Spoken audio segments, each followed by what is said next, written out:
12-13 ফেব্রুয়ারি Washington সফর করবেন ভারতের প্রধানমন্ত্রী নরেন্দ্র মোদী। ভারতের পররাষ্ট্র সচিব বিক্রম মিশ্রি বিশেষ মিডিয়ার ব্রিফিংয়ে এ তথ্য জানিয়েছেন। এর আগে ট্রাম্পের শপথ অনুষ্ঠানে গিয়ে মার্কিন পররাষ্ট্রমন্ত্রীর সঙ্গে বৈঠকে বাংলাদেশ নিয়ে আলোচনা করেন ভারতের পররাষ্ট্রমন্ত্রী এস জয়শঙ্কর। তাই ধারণা করা হচ্ছে মোদীর এই সফরেও বাংলাদেশ প্রসঙ্গ উঠতে পারে। পররাষ্ট্র সচিবের প্রেস ব্রিফিংয়ে প্রশ্ন করা হয়েছিল, যুক্তরাষ্ট্রের প্রেসিডেন্ট ট্রাম্পের সঙ্গে মোদির বৈঠকে বাংলাদেশ প্রসঙ্গ আসতে পারে কিনা।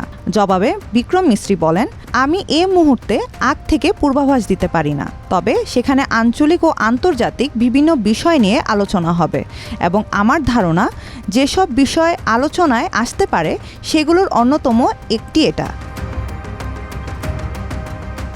ক্ষমতাচ্যুত প্রধানমন্ত্রী শেখ হাসিনাকে ফেরত পাঠানো না হলে ঢাকায় ভারতীয় হাই কমিশনের উপর হুমকি আসতে পারে বলে যে কথা উঠেছে সে বিষয়ে প্রশ্নের জবাবে বিক্রম মিশ্রি বলেন, কূটনৈতিক স্থাপনার নিরাপত্তার দায়িত্ব যে দেশে সেটা থাকে সেই দেশের। আমার কোনো সন্দেহ নেই যে বাংলাদেশি কর্তৃপক্ষ তাদের দায়িত্ব সম্পর্কে অবগত। ধানমন্ডি ৩২ নম্বর শেখ মুজিবুর রহমানের বাড়ি ধ্বংস এবং বাংলাদেশের বিভিন্ন স্থানে বাড়িঘরের আগুন দেওয়ার বিষয়টিও ভারতের পররাষ্ট্র সচিবের কাছে প্রশ্ন তুলে ধরেন দেশটির সাংবাদিকেরা। ধানমন্ডির ৩২ নম্বরের বাড়ির ধ্বংসের ঘটনার উল্লেখ করে বিক্রম মিশ্রি বলেন, দুর্ভাগ্যজনক এ ঘটনা নিয়ে ভারত গতকাল একটি বিবৃতি দিয়েছে।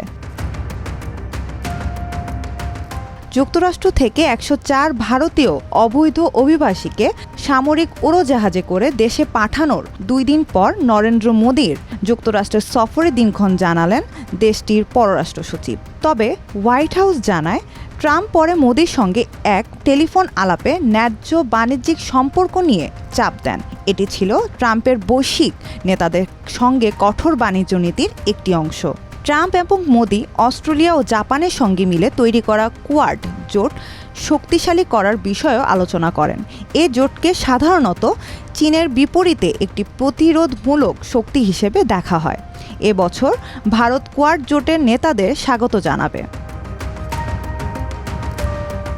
মোদি ২০১৭ ও ২০১৯ সালে ট্রাম্পের সঙ্গে সাক্ষাৎ করতে যুক্তরাষ্ট্রে যান। তিনি নিজের জন্মস্থান গুজরাটে ট্রাম্পকে বিশাল এক জনসমাবেশে আমন্ত্রণ জানান। এর প্রতিদান হিসেবে ট্রাম্পও হুইস্টন, টেক্সাসে একই ধরনের অনুষ্ঠানের আয়োজন করেন। ভারতের পররাষ্ট্র সচিব বিক্রম মিশ্রি বলেন, এই দুই দেশের স্বার্থের মধ্যে একটি সুস্পষ্ট মিল রয়েছে, যার মধ্যে রয়েছে বাণিজ্য, বিনিয়োগ, প্রযুক্তি, প্রতিরক্ষা সহযোগিতা, সন্ত্রাস বিরোধী কার্যক্রম এবং ইন্দো প্যাসিফিক অঞ্চলের নিরাপত্তা। এই বৈঠকটি এমন এক সময় হতে যাচ্ছে যখন মার্কিন সামরিক বাহিনীর একটি বিমান ১০৪ জন ভারতীয় অভিবাসীকে ফেরত পাঠিয়েছে। এটি ট্রাম্পের কঠোর অভিবাসন সংস্কারের একটি অংশ।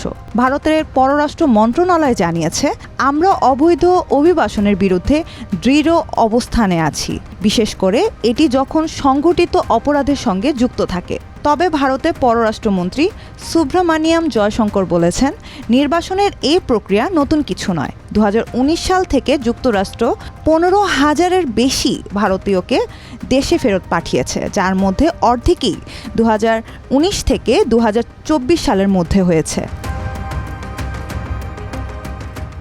ভারত বর্তমানে বিশ্বের ৫ম বৃহত্তম অর্থনীতি এবং দেশটির জিডিপি প্রবৃদ্ধি বিশ্বে অন্যতম শীর্ষস্থানে রয়েছে। তবে প্রতি বছর দেশটির কয়েক লাখ নাগরিক উন্নত জীবনের সন্ধানে বিদেশে পাড়ি জমায়।